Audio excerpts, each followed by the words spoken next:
Assalamualaikum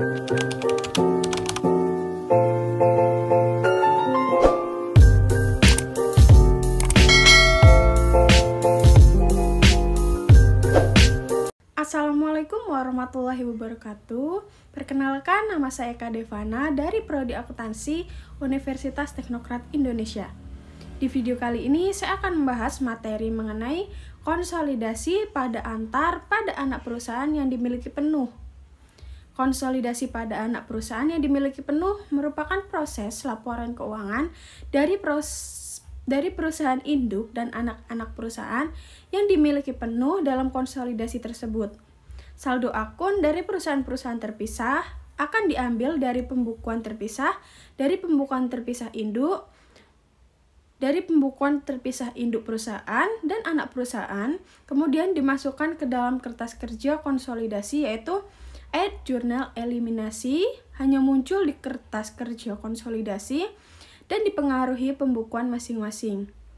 Perusahaan konsolidasi pada anak perusahaan yang dimiliki penuh tidak diperlukan setelah periode-periode berikutnya, seperti pinjaman dari induk perusahaan ke anak perusahaan yang dilunasi. Beberapa ayat jurnal eliminasi diperlukan di dalam kertas kerja konsolidasi tiap laporan keuangan.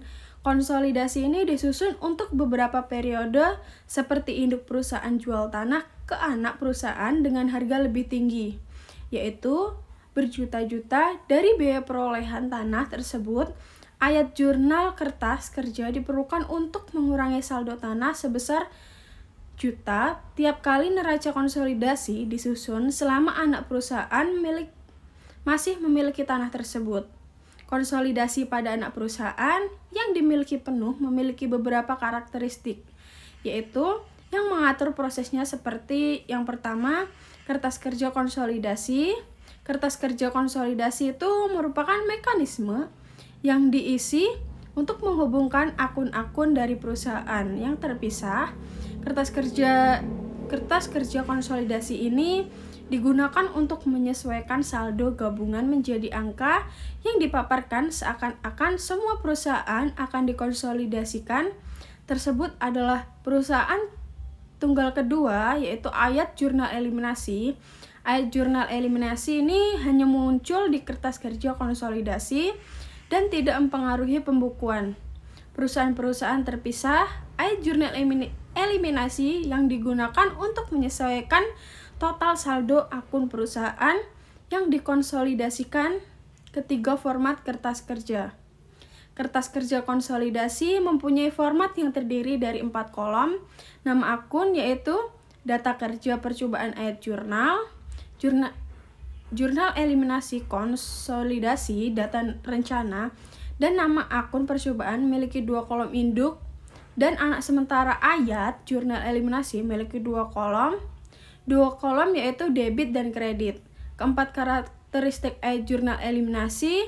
Ayat jurnal eliminasi ini digunakan dalam kertas kerja konsolidasi untuk menyusun total saldo akun perusahaan-perusahaan yang dikonsolidasikan yang terpisah untuk mencerminkan angka yang akan muncul jika semua perusahaan yang secara legal dikonsolidasikan tersebut adalah perusahaan tunggal. Kelima, prosedur konsolidasi. Prosedur konsolidasi menggunakan metode ekuitas dilampirkan.